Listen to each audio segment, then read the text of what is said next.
Lektion 1. Prestigefyldte universiteter. Har du hørt om nogle af de bedste universiteter i Canada?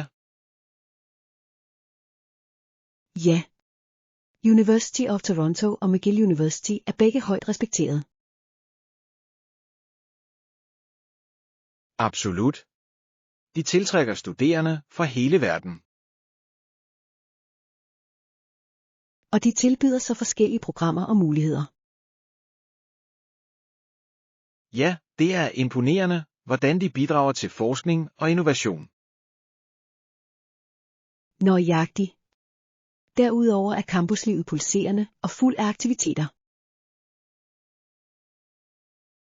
Jeg kan forestille mig.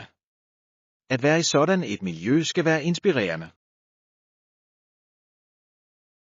Definitivt. Det er en fantastisk chance for at møde mennesker fra forskellige kulturer. Det er det, der gør universitetslivet så berigende. Lektion 2. Ankomst til et nyt land.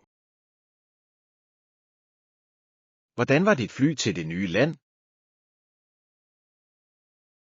Det var langt, men behageligt, og jeg er spændt på at være her.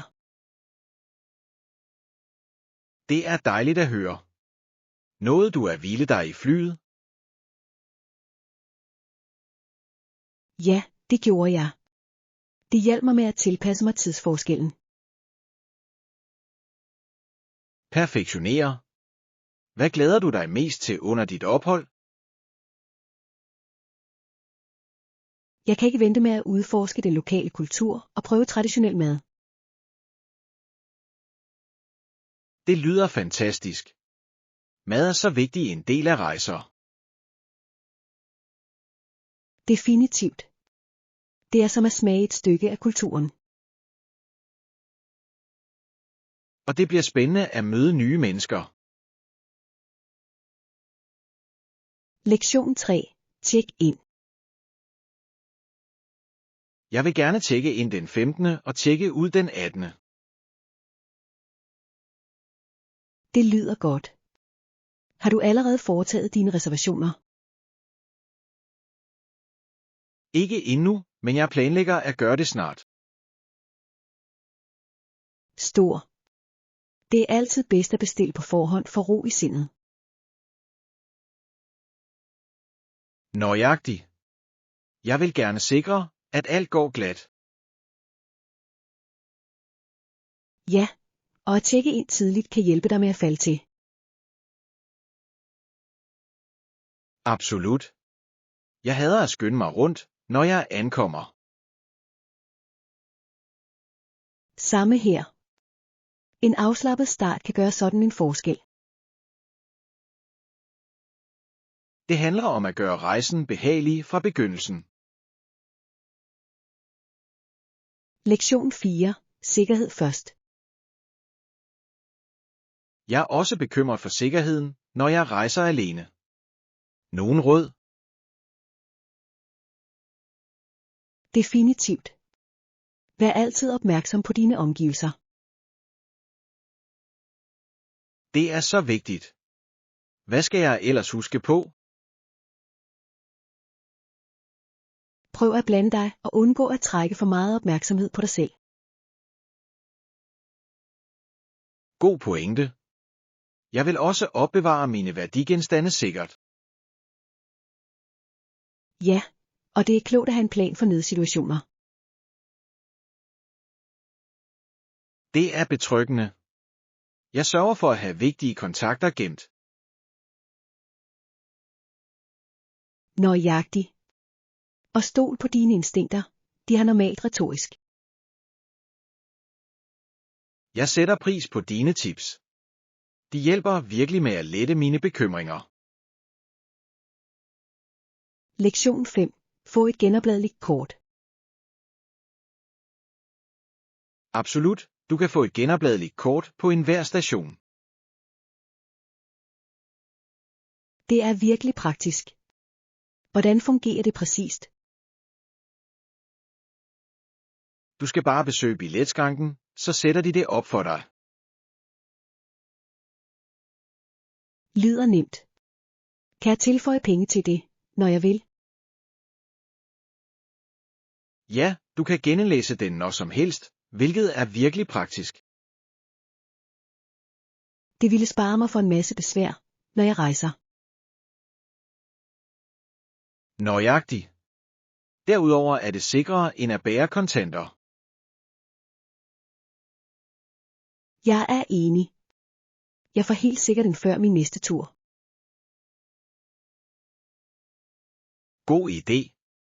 Det vil gøre din rejseoplevelse meget mere smidig. Lektion 6. Find de perfekte toppe. Stor. Lad os starte med at finde nogle toppe til dig. Ja, hvad er din størrelse? Jeg vil gerne sikre mig, at vi får den rigtige pasform. Jeg har normalt et medium på. Hvad med dig? Jeg er en lille. Det er altid sjovt at handle sammen. Absolut. Vi kan hjælpe hinanden med at vælge de bedste styles. Ja, og jeg elsker at prøve forskellige farver. Også mig. Det er rart at se, hvad der ser bedst ud i spejlet. Og det er altid en god idé at spørge om meninger. Nøjagtig. Lad os finde nogle fantastiske toppe, som vi begge elsker. Lektion 7. Lækre måltidssider. Det lyder lækkert. Hvad med et tilbehør? Vi kunne lave en simpel agurkesalat dertil. Det ville være forfriskende. Jeg elsker salater med lidt knas. Ja, og det er så nemt at forberede. Bare hak og bland. Perfektionere. Hvilken dressing synes du, vi skal bruge? En let vinaigrette ville supplere den fint. Aftalt. Det tilføjer smag uden at være for tungt. Nøjagtig. Det vil balancere hovedretten perfekt. Jeg kan ikke vente med at nyde dette måltid sammen. Lektion 8. Forståelse af forbrugeradfærd. Softwareindustrien er konstant stigende, er det ikke? Ja, det er fascinerende at se, hvordan teknologien udvikler sig. Hvad med forbrugeradfærd? Har du lagt mærke til, hvor meget det ændrer sig med nye trends? Absolut. Folk tilpasser sig hele tiden nye innovationer. Og virksomheder skal følge med for at forblive konkurrencedygtige. Ja, at forstå forbrugeradfærd er afgørende for succes. Nøjagtig. Det hjælper virksomheder med at skræddersy deres produkter effektivt. Derudover kan den afsløre værdifuld indsigt i markedets krav. Jeg synes, det er fascinerende, hvordan psykologi spiller en rolle i markedsføring. Lektion 9. Hurtige svar betyder noget. Jeg sætter pris på din hjælp og hurtige svar. Selvfølgelig. Vi bestræber os på at yde den bedst mulige service. Det er tydeligt. Det gør virkelig en forskel i kundeoplevelsen. Tak. Vi mener, at rettidig kommunikation er nøglen. Absolut. Det opbygger tillid og tillid til dit brand. Ja, og det opfordrer kunderne til at vende tilbage. Jeg er glad for at se en virksomhed, der værdsætter sine kunder så meget. Vi gør vores bedste. Din feedback er altid velkommen. Jeg vil helt sikkert dele min positive oplevelse med andre. Lektion 10. Ændringer og forslag. Hvis vi laver nogle ændringer, tror jeg, det kan forbedre projektet. Jeg sætter pris på dine forslag. Hvad har du i tankerne? Måske kunne vi justere tidslinjen for at give mulighed for mere forskning. Det er en god idé. Det ville give os en chance for at forfine vores tilgang. Nøjagtigt. Derudover er det vigtigt at indsamle så mange data, som vi kan. Ja, og det ville forbedre den overordnede kvalitet af vores arbejde. Jeg er glad for, at vi er på samme side om dette. Absolut. Samarbejde fører altid til bedre resultater. Lad os implementere disse ændringer og se, hvordan det går. Lektion 11. Efter en lang dag. Efter arbejde tager jeg bussen hjem, og det giver mig tid til at slappe af. Det lyder dejligt. Har du nogle rutiner efter du kommer hjem? Ja, jeg plejer at have en snack og skifte tøj med det samme. Det er en god måde at slappe af på. Hvad kan du godt lide at snakke med? Jeg plejer at snuppe noget frugt eller nødder, noget let og sundt. Godt valg. Det er altid rart at tanke op efter en lang dag. Absolut. Og så kan jeg fokusere på mine aftenaktiviteter. Har du nogle hobbyer, du nyder? Ja, jeg kan godt lide at læse eller se et godt program for at slappe af. Lektion 12. Brainstorming idéer. Hej. Jeg har brainstormet nogle idéer til en ny marketingstrategi. Det er spændende. Hvilken retning tænker du på? Jeg overvejer at målrette mig mod et yngre publikum med sociale medier. Det lyder småt.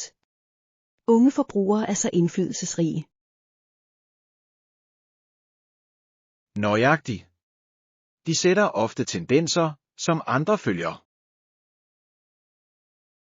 Hvordan planlægger du at engagere dem effektivt? Jeg tror, at brug af interaktivt indhold virkelig kunne fange deres opmærksomhed. Ja. Afstemninger, quizzer og livevideoer kan være meget effektive. Jeg er glad for, at du er enig.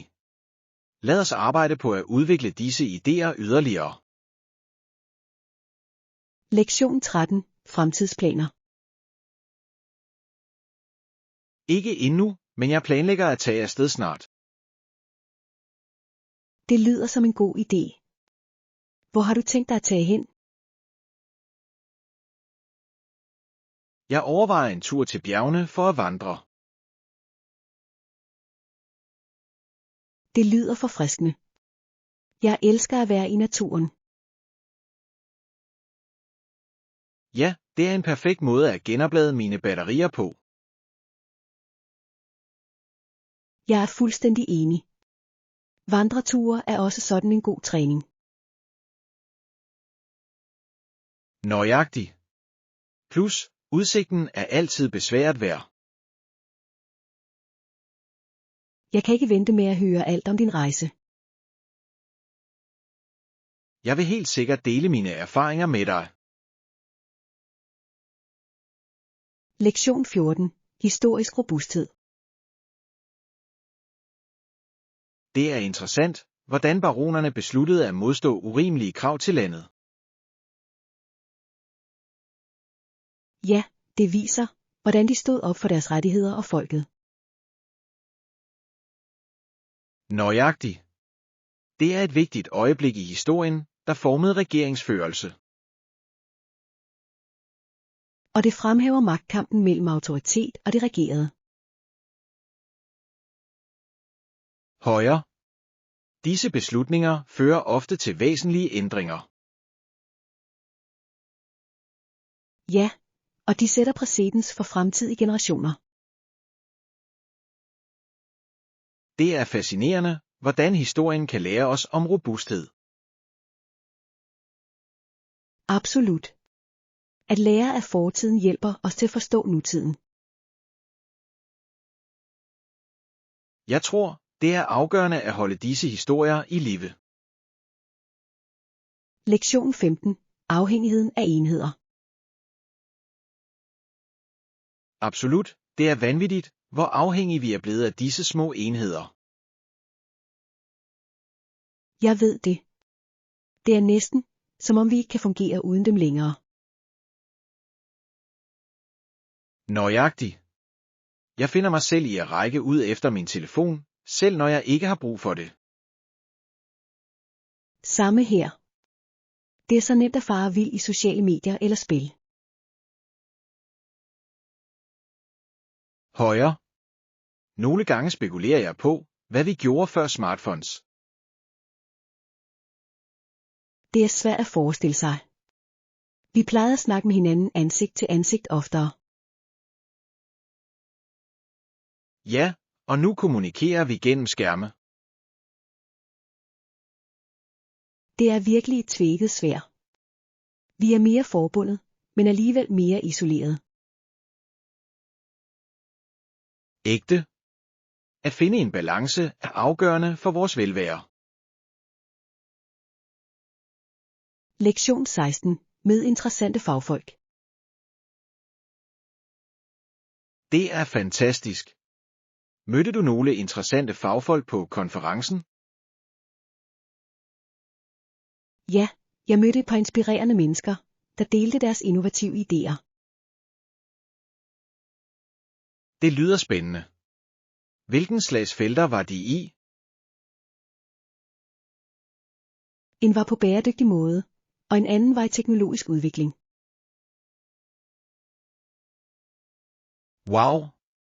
Det er to meget relevante områder lige nu. Absolut. De har begge sådan en passion for det, de laver. Det er altid motiverende at høre fra folk, der gør en forskel. Ja, og deres entusiasme smittede af. Jeg kan forestille mig. Fik nogle specifikke idéer genklang hos dig? Lektion 17. Spiseoplevelse. Disse restauranter kan også serve fine vine til maden. Selvfølgelig. Et godt vinparring kan højne madoplevelsen.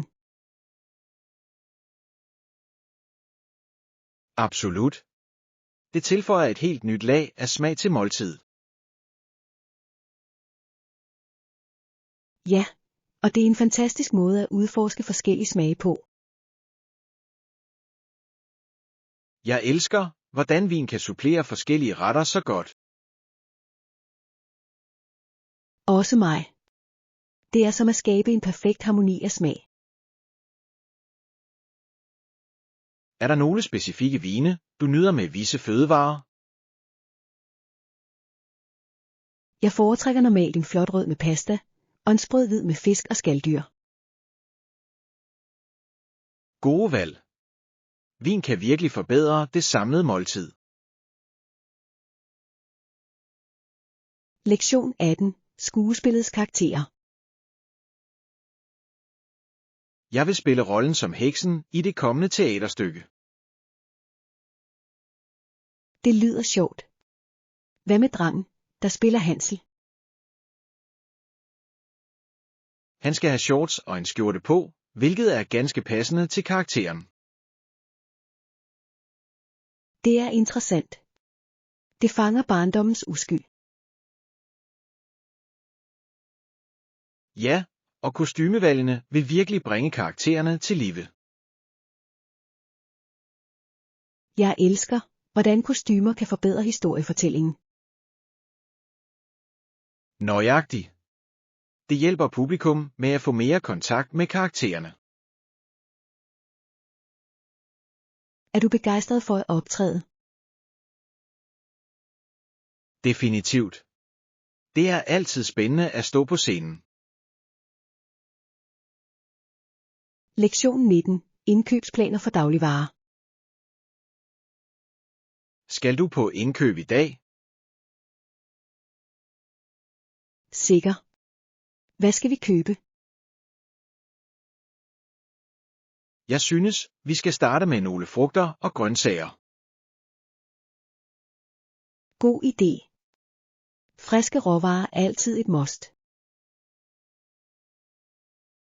Og vi skal også bruge lidt snacks til ugen. Ja, måske nogle nødder og yoghurt ville være fantastisk. Det lyder som en plan.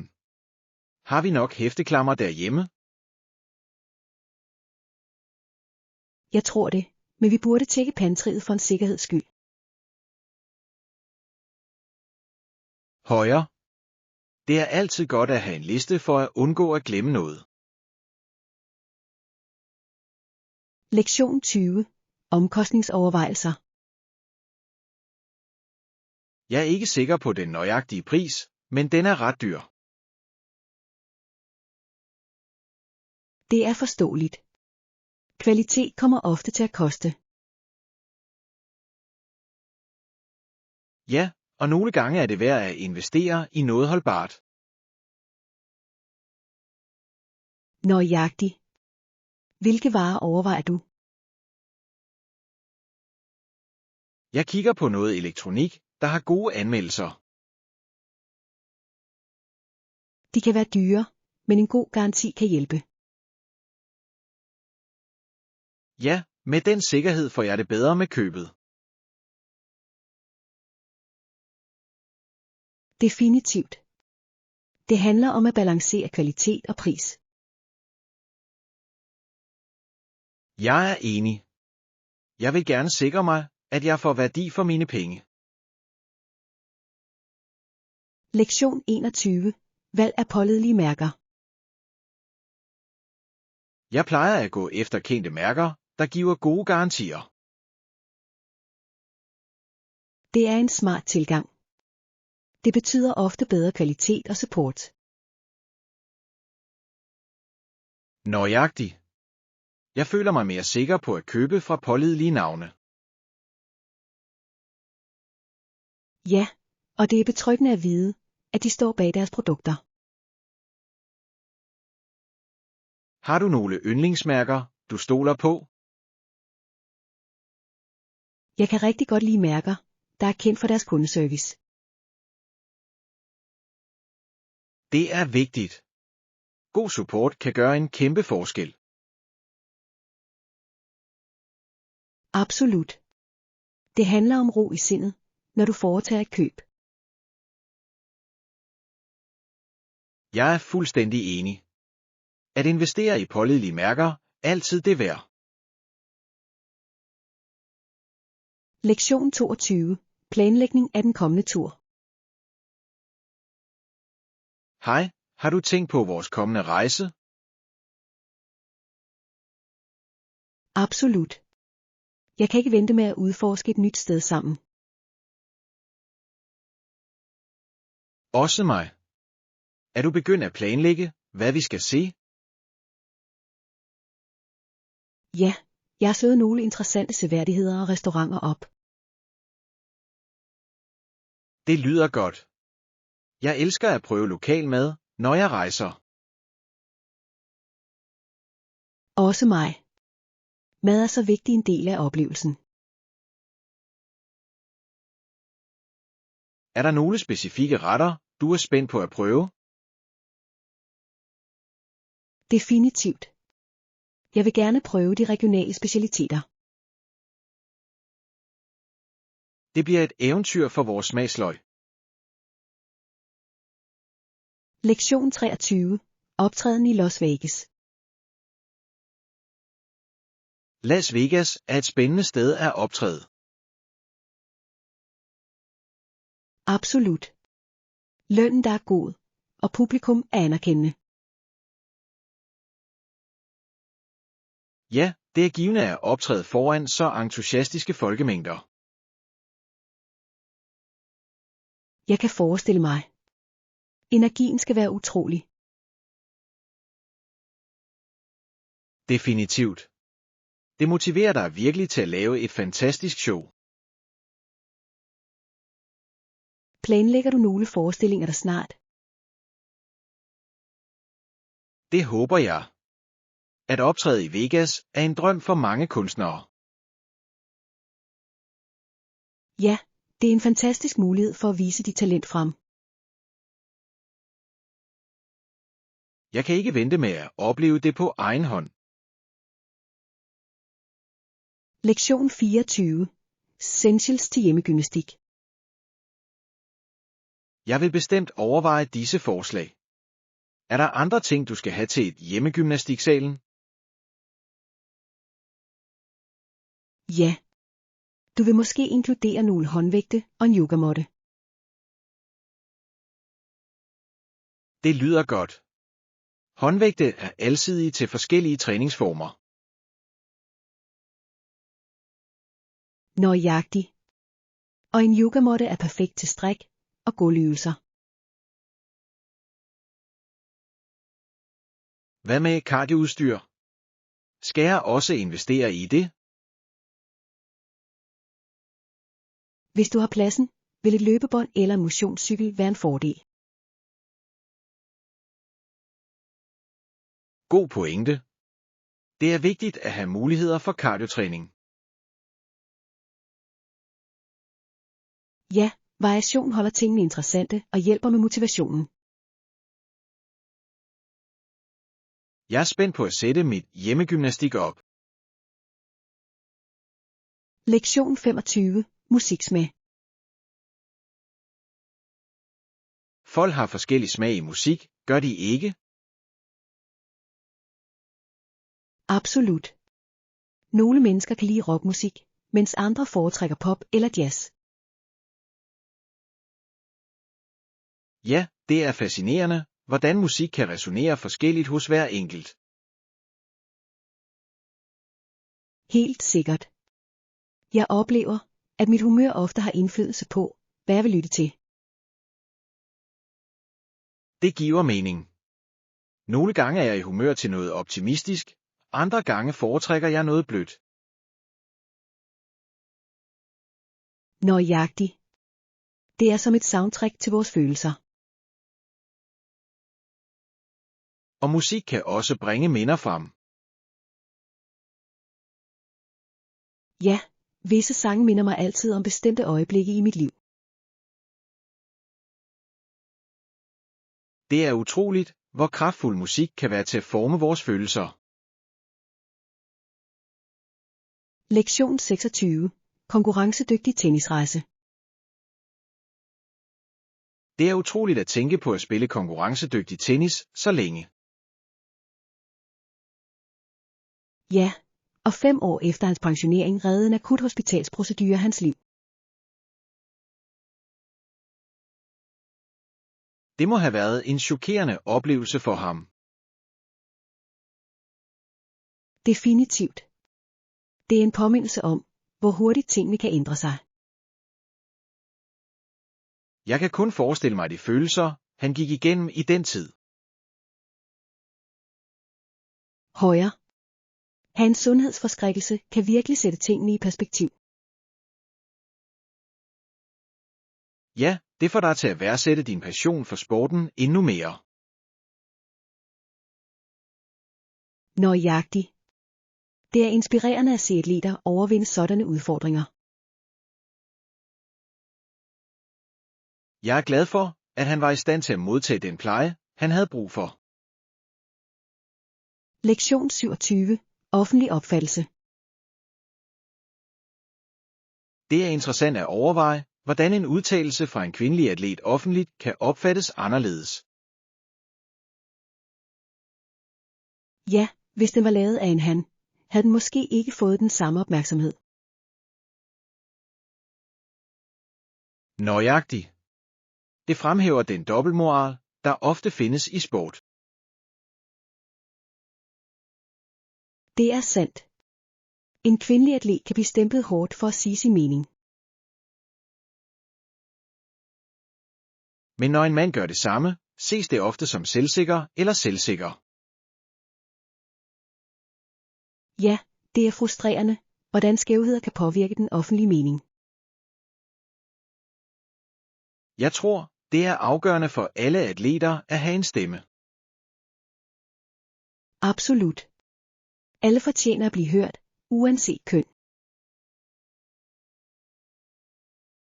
Jeg tror på, at disse samtaler kan føre til positive forandringer i sportsverdenen. Lektion 28. Netværk i industrien. Jeg anbefaler stærkt at netværke og holde sig opdateret med branchetendenser. Det er et godt råd. At være forbundet kan åbne så mange døre. Ja, og det er afgørende for personlig og faglig vækst. Absolut. Hvordan netværker du normalt? Jeg deltager i branchearrangementer og bruger sociale medieplatforme som LinkedIn. Det er effektive strategier. Det handler om at skabe meningsfulde forbindelser. Nøjagtig. At dele viden og erfaringer kan gavne alle involverede. Ja, og det er en fantastisk måde at lære om nye muligheder. Netværk kan også hjælpe dig med at finde mentorer, der guider dig på vej. Lektion 29. Hjemmehjælp. Der er organisationer, der yder hjemmehjælp til nødlidende. Det er virkelig vigtigt. De hjælper folk med at bevare deres uafhængighed. Ja, især for ældre eller personer med handicap. Nøjagtig. At støtte i hjemmet kan gøre en enorm forskel i livskvalitet. Jeg er enig. Det er trøstende at vide, at der er hjælp at hente, når det er nødvendigt. Ja, og disse tjenester kan skræddersys til individuelle behov. Det er dejligt, at der er ressourcer derude til familier. Absolut. Alle fortjener medfølende omsorg. Jeg håber, at flere bliver opmærksomme på disse tjenester. Lektion 30. Forståelse af humor. Mange mennesker fra andre lande kom her og forstår ikke vores komedie. Det er sandt. Humor kan være meget kulturelt specifik.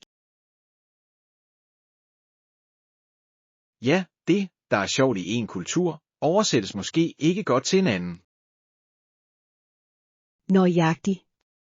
Det kan føre til misforståelser eller akavede øjeblikke. Jeg synes, det er vigtigt at være opmærksom på kulturelle forskelle i humor. Ja, og for at værdsætte mangfoldigheden i komiske stilarter. Jeg elsker, hvordan komedie kan afspejle samfundsnormer og værdier. Absolut. Det er fascinerende at se, hvordan humor udvikler sig på tværs af kulturer. Og det er en fantastisk måde at komme i kontakt med andre på, når det er gjort rigtigt. Lektion 31. Sympati gennem erfaring. Hun gav noget af sit syn tilbage, og siden da vidste hun, hvordan det var at være blind. Det er utroligt stærkt. Det må have ændret hendes perspektiv fuldstændig. Ja, hun blev en sympatisk lærer, der forstod sine elevers udfordringer. Det er inspirerende. Det viser, hvordan personlige oplevelser kan forme vores empati. Nøjagtig. Hun forbinder sandsynligvis med sine elever på et dybere plan. Ja, hendes rejse gør hende til forbillede for udholdenhed. Jeg tror, det er vigtigt for pædagoger at forholde sig til deres elevers kampe. Absolut. Det fremmer et understøttende læringsmiljø. Det er utroligt, hvordan modgang kan føre til større medfølelse. Lektion 32. Udendørs indkøbsoplevelse. Jeg plejer at gå til en udendørs butik i nærheden. De har et bredt udvalg. Det lyder bekvemt. Hvad plejer du at kigge efter dig? Jeg søger ofte efter campingudstyr eller vandreudstyr. Godt valg. Det er vigtigt at have kvalitetsudstyr til udendørs eventyr. Ja, og de har altid kyndige medarbejdere til at hjælpe med anbefalinger. Det er et stort plus. Det er rart at få råd fra eksperter. Nøjagtig. Det er med til at sikre, at jeg foretager informeret køb. Har du nogle yndlingsmærker, du leder efter? Jeg har en tendens til at foretrække mærker kendt for holdbarhed og ydeevne. Lektion 33. Håndtering af sorg. Med Iran og med mit ægteskab til ende stod jeg over for min dybeste sorg. Det lyder utroligt svært. Hvordan klarede du det? Jeg gik igennem mange følelser, men jeg vidste, at jeg var nødt til at finde en måde at helbrede på. Ja, det er vigtigt at give dig selv lov til at mærke disse følelser. Nøjagtig. Jeg søgte også støtte fra venner og familie. Det er en god idé. At omgive sig med sine kære kan være trøstende. Det hjalp mig virkelig med at bearbejde alt, hvad jeg gik igennem. Jeg kan forestille mig. Healing tager tid, men det er en afgørende rejse. Ja, og jeg lærte meget om mig selv i den periode. Lektion 34. Belønnende præstationer. Jeg sætter små mål for mig selv og belønner mig selv med non-food godbidder, når jeg når dem. Det er en fantastisk strategi. Det holder dig motiveret uden at gå på kompromis med dit helbred. Nøjagtig. Jeg synes, at små belønninger gør rejsen mere behagelig. Hvilken slags belønninger vælger du normalt? Nogle gange køber jeg mig en ny bog eller en lækker skjorte. Det er gode valg. Det er rart at forkæle sig selv for sit hårde arbejde. Ja, og det forstærker positiv adfærd. Jeg tror, at det at sætte klare mål er en smart måde at holde fokus på. Definitivt. Det hjælper mig med at spore mine fremskridt og fejre mine succeser. Lektion 35. Yndlingsfarver. Min anden yndlingsfarve er blå. Hvad med dig? Det er interessant. Jeg elsker også blå. Det er sådan en beroligende farve. Absolut. Nogle ting er blå, som himlen og vandet. Ja, det er perfekte eksempler. Blå forbinder os virkelig med naturen. Højre. Det får mig til at føle mig fredelig, når jeg ser en klar blå himmel. Også mig. Og jeg elsker at have blåt på. Det lyser altid min dag op. Det er også alsidigt. Du kan finde det i så mange nuancer. Definitivt. Fra marineblå til himmelblå, der er en perfekt nuance for alle. Jeg synes, det er utroligt, hvordan farver kan påvirke vores humør.